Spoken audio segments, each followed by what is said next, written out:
The fire had already begun to consume the cabin before anyone outside realized. Flames licked the timber, black smoke curling into the sky like the fingers of some unseen hand reaching for the stars. Inside, 3 figures huddled together, their bodies pressed into a knot of flesh and bone. As if instinct had told them that only union could shield them from the horror that had been written into their blood long before they drew breath. The eldest of the 3, a woman named Betty, clutched a small bundle against her chest. Her eyes gleamed, reflecting the inferno around them, not with fear, but with triumph. The boy beside her, Samuel, had already been broken by the generations he carried in his bones. And the child, no older than 6, squirmed faintly, a malformed echo of every ancestor who had ever lived within the hollow.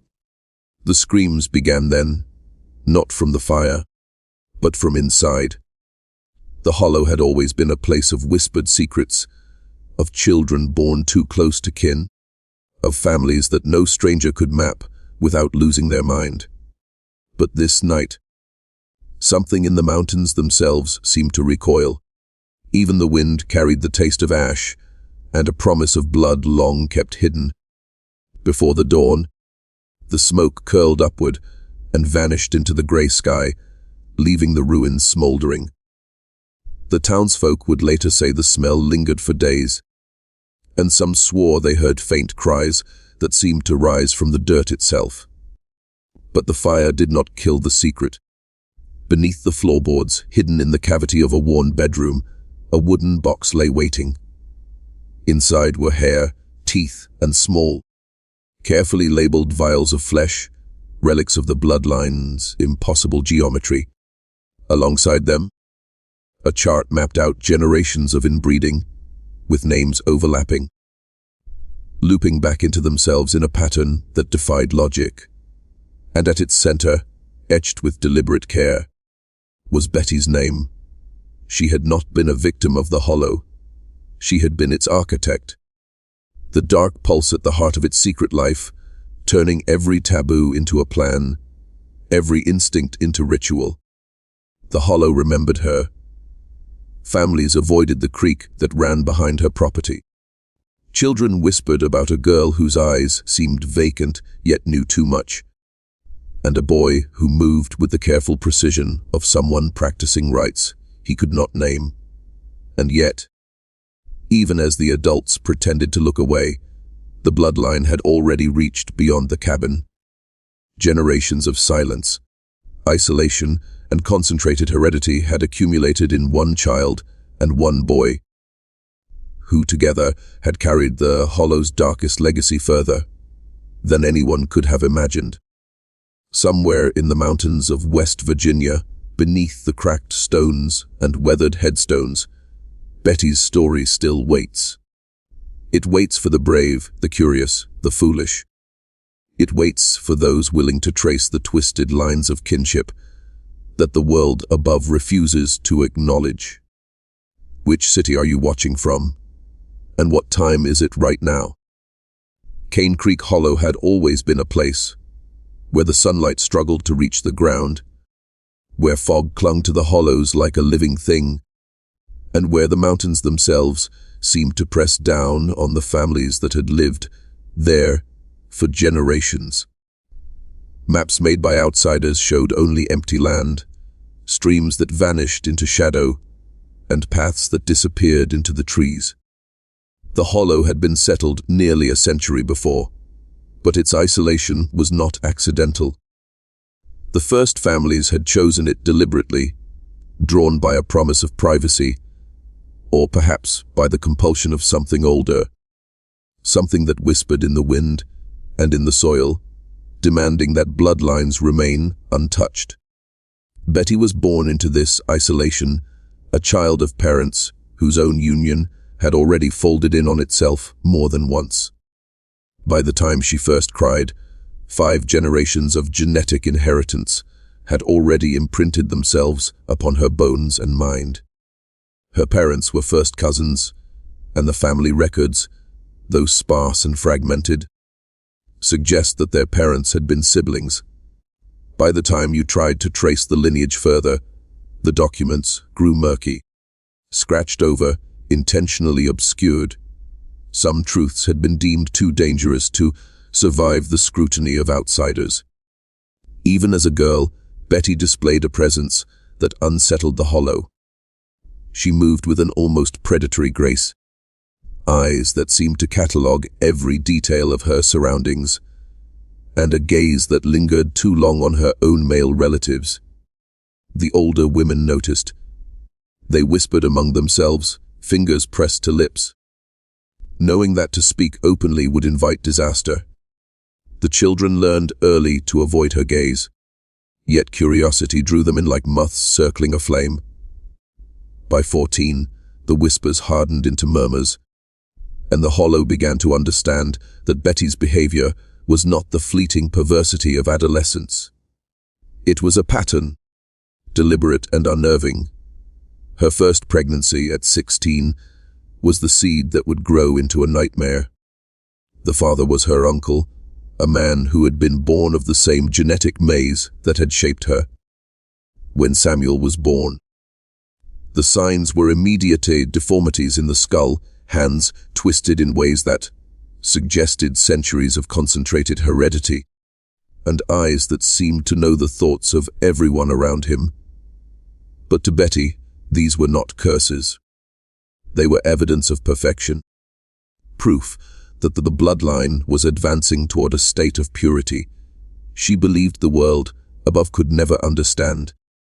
The cabin where she raised Samuel was a world unto itself. No teachers came, no priests visited, no government records penetrated the walls. Every lesson, every story, every belief was filtered through Betty's voice. She told him that love between family carried no boundaries, that the Hollow's isolation was a gift, and that their blood, so carefully concentrated, was sacred. He learned not just obedience but devotion, a devotion that would later allow her to direct the course of his mind, his body, and ultimately his own reproduction. Even in the wider mountains, the stories of the Hollow's unnatural children spread in whispers. Travelers sometimes glimpsed pale figures in the mist, or heard disjointed chants that could not be traced to any known ritual. And yet, no one could intervene. By the time outsiders realized the depth of the Hollow's corruption, the patterns had been embedded too deeply into its people. The records of the county barely mentioned the family. Births and deaths were noted, but names repeated themselves in ways that defied sense. Those who tried to map the family tree gave up, often muttering of curses or hexes that seemed to cling to the paper itself. And in the center of this spiraling lineage stood Betty, both mother and orchestrator, whose influence would shape not only Samuel, but generations yet to come. By the time Samuel reached the age of 5, the Hollow had begun to sense the unnatural rhythm of his existence. He did not play like other children. His movements were precise, deliberate, as though some unseen tutor guided each step. He did not speak in the easy chatter of boys his age, but in fragments, sentences broken in ways that carried the cadence of ritual. At night, neighbors whispered of the strange sounds that emerged from Betty's cabin, low hums, a voice repeating names that no living person should know, and the occasional scream that rose in pitch and fell in patterns like a chant. The wind carried these sounds down the Hollow, and those who heard them felt the ancient weight of generations pressing against their very bones. Betty's influence over Samuel deepened as he grew. She taught him that the outside world was corrupt, that normal families were weak, that only their bloodline could claim the truth of human potential. She spoke of ancestors who had watched over them, who had survived isolation and hardship, and who had laid the foundations for the ultimate convergence of their line. She guided him in ways that a mother should not, shaping his thoughts, his desires, and his understanding of love and loyalty. By the time he was 10, Samuel's eyes had taken on a predatory gleam, one that mirrored his mother's, and he began to withdraw from others, seeing only the cabin and its immediate world as real. Then came Sarah, born when Samuel was 17 and Betty 33. The child was a living manifestation of the Hollow's impossible geometry. She carried the combined legacy of every previous generation in her malformed body. Her skull was misshapen, her limbs twisted, and her eyes held a void that seemed to swallow light rather than reflect it. The midwife who delivered her crossed herself, whispering prayers for forgiveness, but Betty looked upon the child and smiled.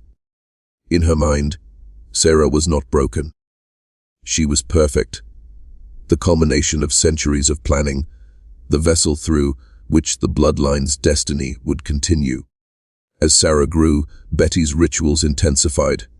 She drew symbols in ash and blood, whispered incantations that combined fragments of old dialects with something unrecognizable, and insisted that Samuel participate in ceremonies meant to guide the child toward the perfection she envisioned. By the time Sarah could barely walk, it was clear that she was not like other children. She alternated between periods of catatonia and violent outbursts, and her cries were more like the calls of some wounded animal than a human infant. Yet to Betty, every flaw was proof of transcendence, a sign that Sarah had inherited the concentrated power of the bloodline and would one day give birth to the next stage of their impossible legacy. The other families in the Hollow had begun to take notice. They spoke of Betty in hushed tones, of the unnatural growth of her children, and of the strange sounds that emanated from the cabin at all hours. But the Hollow's elders, men and women, who had endured years of isolation and generational decay themselves, knew that confronting Betty would be dangerous. She was no longer merely a woman with perverse tendencies. She had become the living center of the Hollow's dark gravity, bending her family to her will and channeling the accumulated weight of generations. In the shadows of the mountains, the Hollow waited. The air itself seemed to carry a warning. Some patterns, once set into motion, could not be stopped.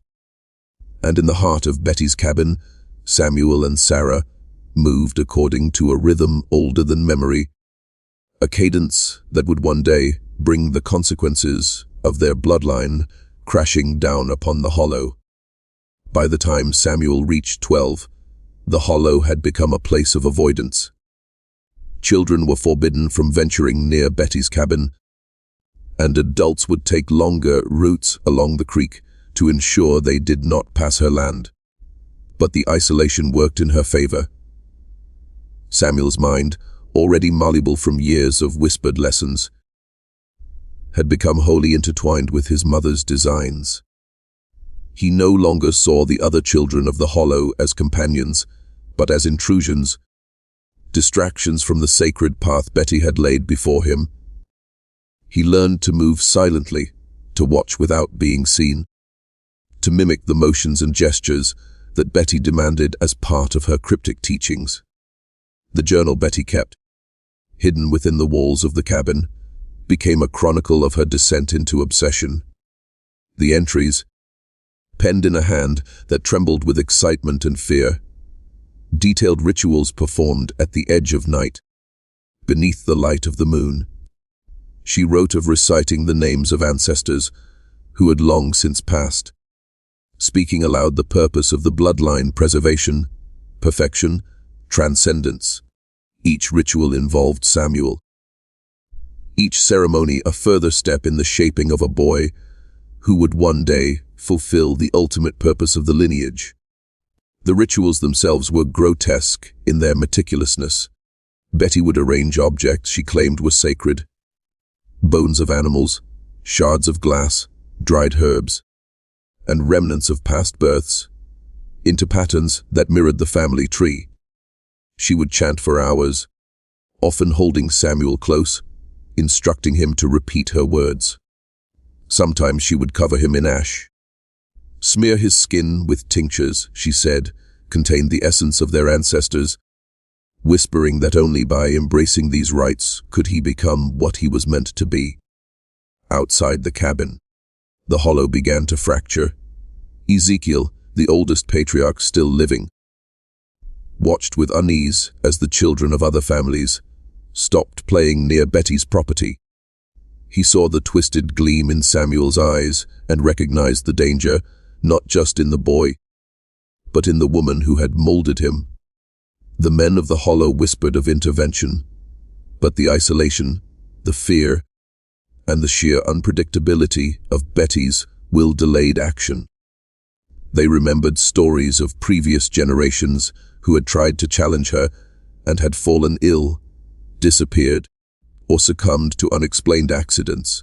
At night, the sounds from the cabin grew louder, crying, muttered prayers, chanting, and sometimes, inexplicably, laughter.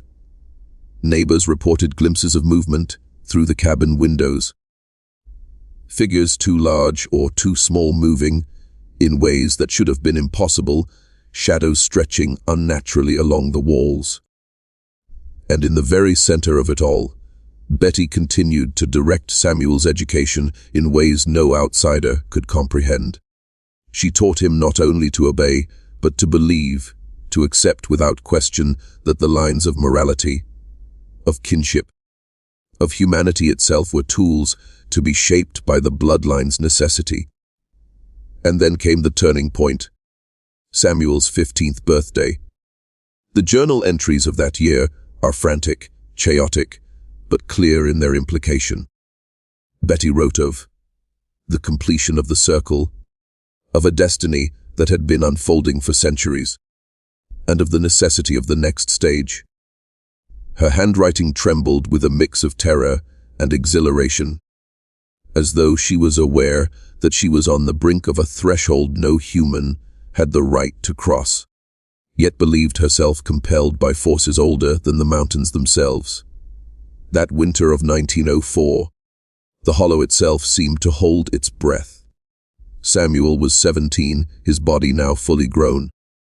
Yet his mind carried the imprint of every whispered lesson, every ritual, every carefully orchestrated moment of devotion his mother had instilled in him.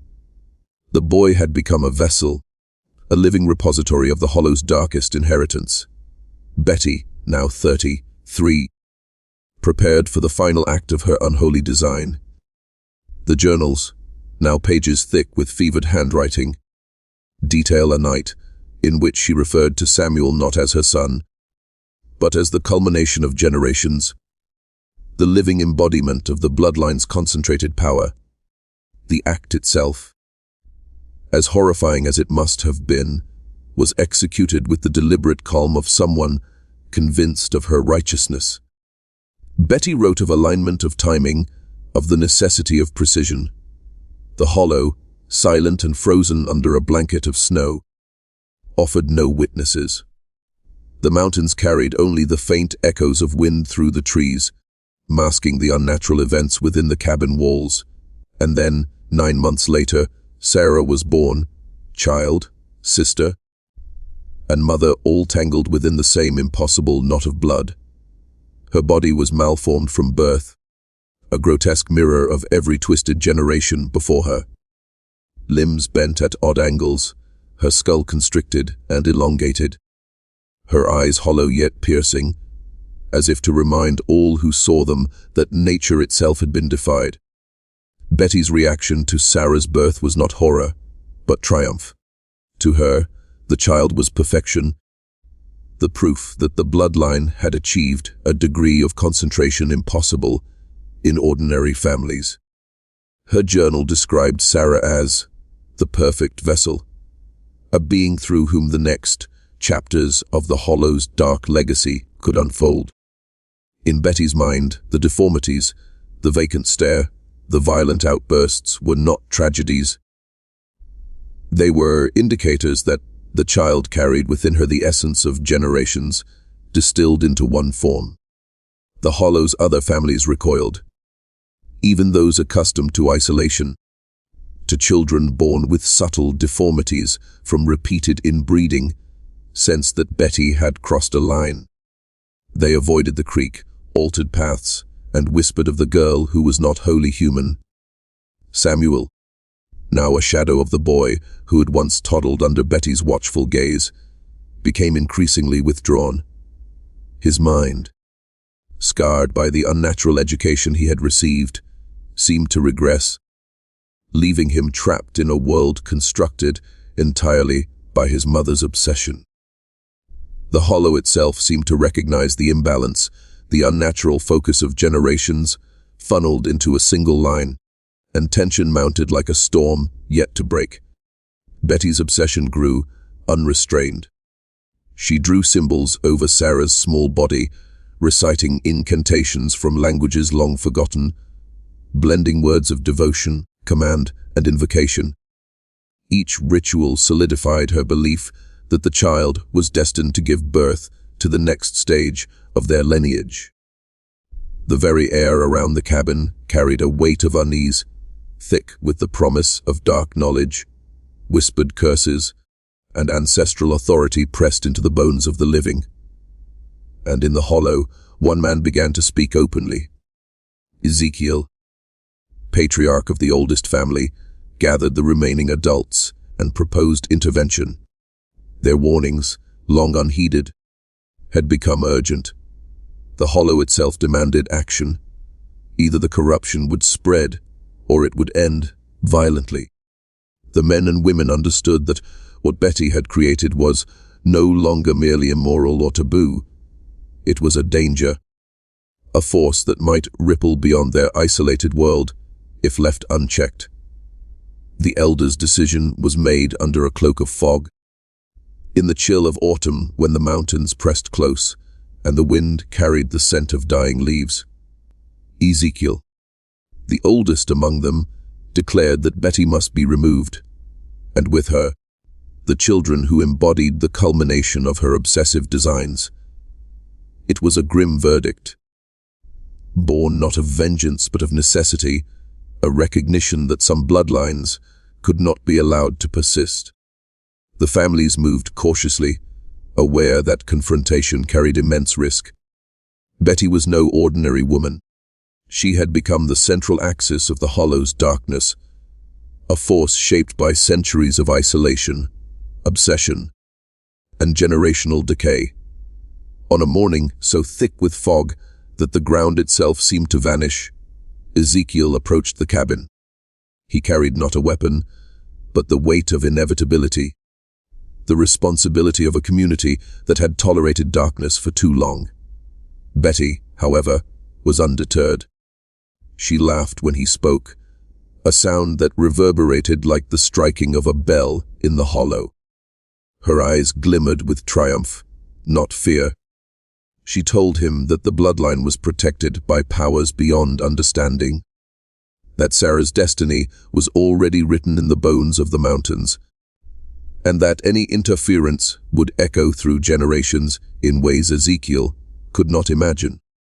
Her words were not threats but prophecies, and even the patriarch could feel the weight of their conviction pressing against his chest. That night, the Hollow's decision was executed. Men moved silently, encircling the cabin under the shroud of darkness. No one spoke. Words had been rendered unnecessary by the certainty of what must be done. A lantern was overturned, or so the story would later claim, and the cabin erupted in flames. Smoke curled into the night sky, thick and black, while the occupants inside huddled together, as if expecting something beyond fire itself.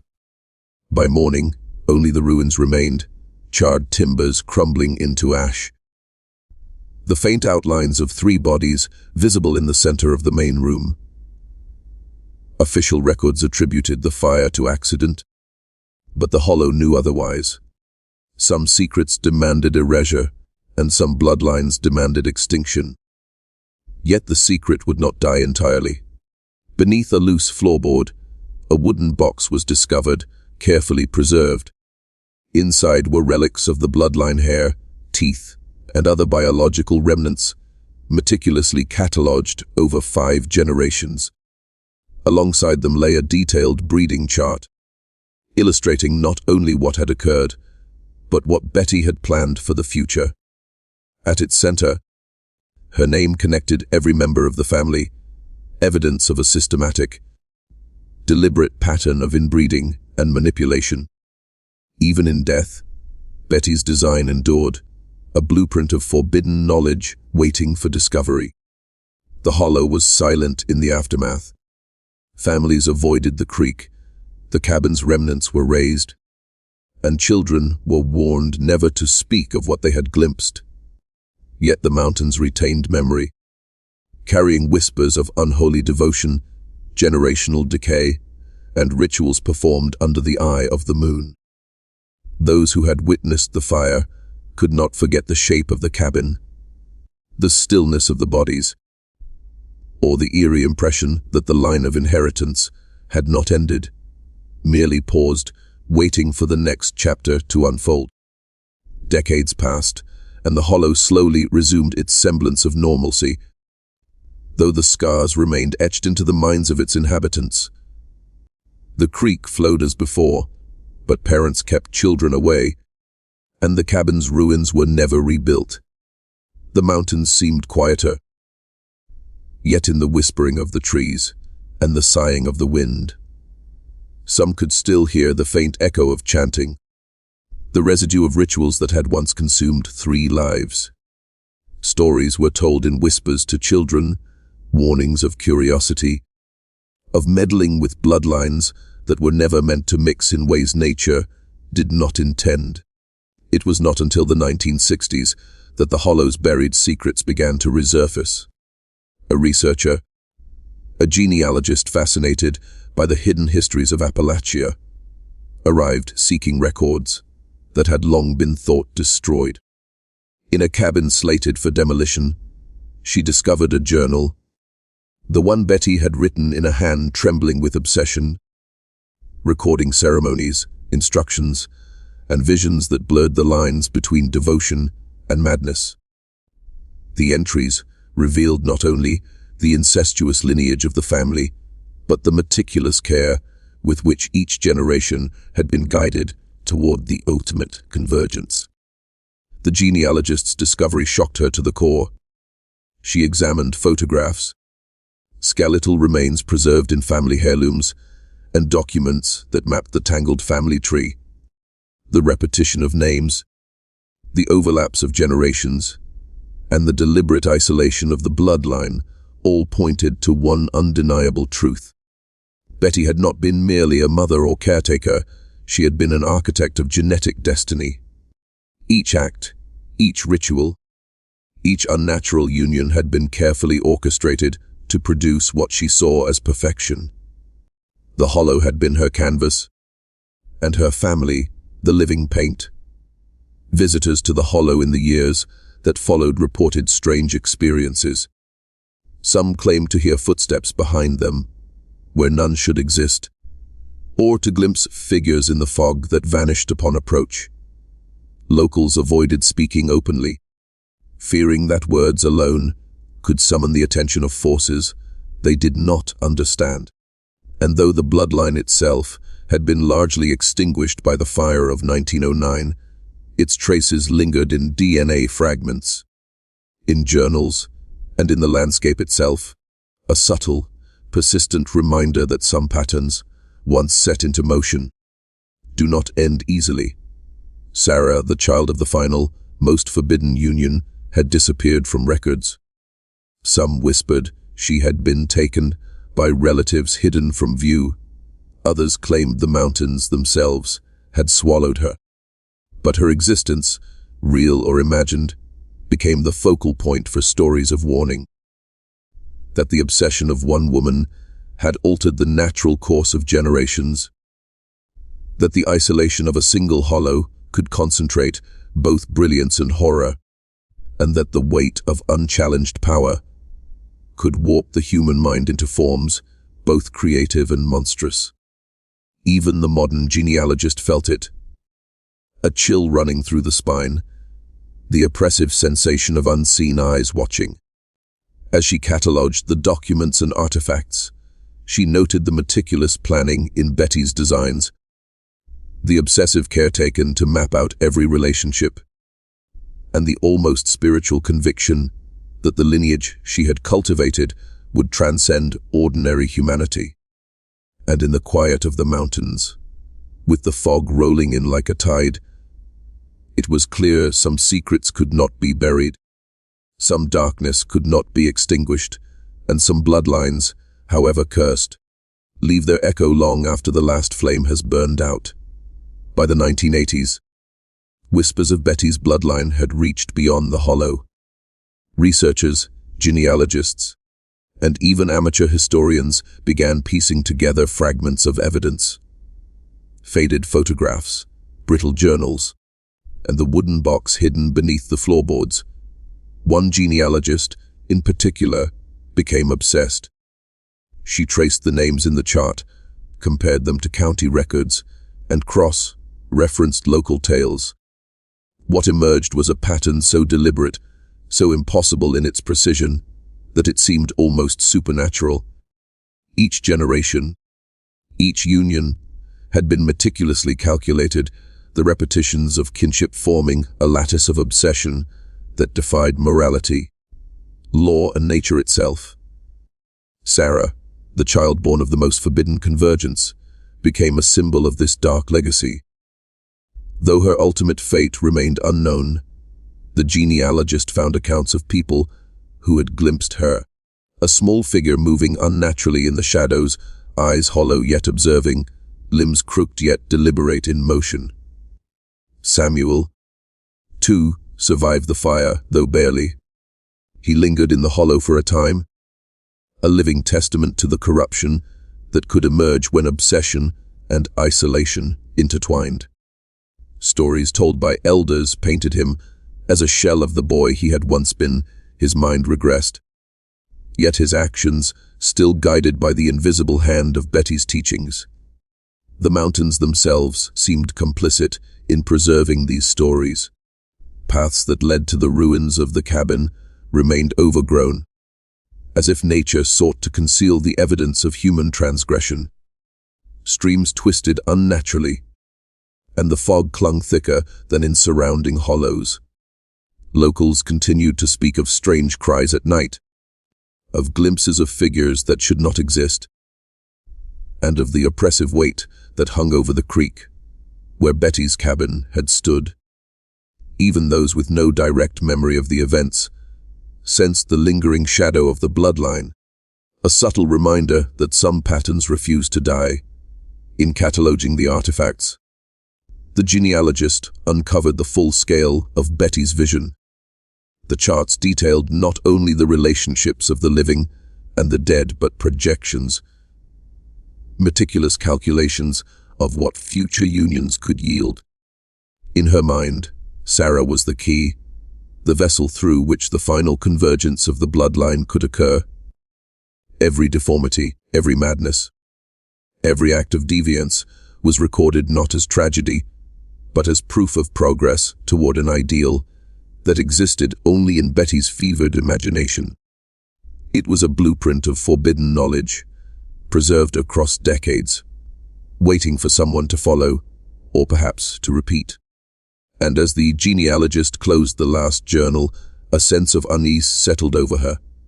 The mountains, the fog, and the hollow seemed to press closer, reminding her that Betty's story had not ended with the fire. The lineage, though fragmented, had left an indelible mark, a whisper in the shadows of human possibility and depravity. The hollow had given birth to a cautionary truth. Some obsessions, once nurtured, echo across generations, leaving questions that no answer can fully resolve, and darkness that no light can entirely dispel. By the time the 1990s arrived, the hollow had become a place of legend, its story whispered among historians, genealogists, and the occasional curious traveler. Betty's cabin no longer stood, yet the air itself seemed to carry memory. Locals avoided the creek, warning children of shadows that were not quite human, of eyes that followed, of a presence that lingered even decades after the last flame had consumed the cabin. The hollow had become a repository, a vessel for the weight of its own history, impossible to escape and impossible to forget. Researchers who ventured into the mountains spoke of subtle disturbances, footprints that appeared where no one had walked, a chill that descended without warning, and faint cries that seemed to rise from beneath the soil itself. Those who examined the charts, the journals, and the preserved biological samples were struck by a singular, horrifying realization.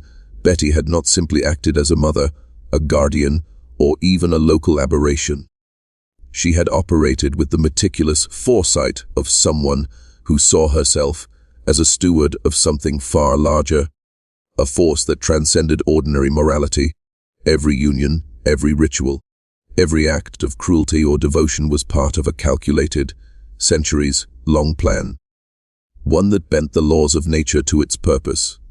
Sarah's fate remains unknown. Some say she lived in secrecy, hidden by relatives too fearful to destroy what remained of the bloodline. Others whisper that she perished quietly in the mountains, leaving only the echo of her existence in the hollow. Yet her presence, her unnatural origin, and the concentrated inheritance she carried, remains a focal point of unease. Samuel's descendants, if any survived, vanished into obscurity, leaving behind nothing but the fractured memories of old-timers and the evidence preserved in Betty's journals. The hollow, once a cradle of isolation and secrecy, had transformed into a mausoleum of forbidden knowledge, a reminder that some lines, once crossed, cannot be untangled. Even now, the mountains remember. Walkers who venture near the creek speak of the smell of ash on the wind, of stones that seem to hum beneath their feet, and of a sensation that unseen eyes are watching, cataloging, and judging. Cemetery stones still bear the twisted lineage, names repeated, dates overlapping, as if the earth itself could not allow the story to fade entirely. The fire of 1909 may have ended the immediate threat, but it did not erase the blueprint, nor the implications of Betty's design. Some questions, once raised, cannot be answered, and some horrors, once set into motion, echo far longer than the lives that birthed them. And now, in the quiet of your own home, consider this. If the bloodline had survived, if the patterns were not broken, if the hollow secret had spread beyond its mountains, what would it mean for the world outside? How far does obsession reach when unbound by morality? What happens when the line between mother and child, sister and son, collapses entirely? The hollow offers no comfort, only reflection. Some boundaries, once crossed, can never truly be uncrossed. What would you do if you discovered that your mother was also your sister?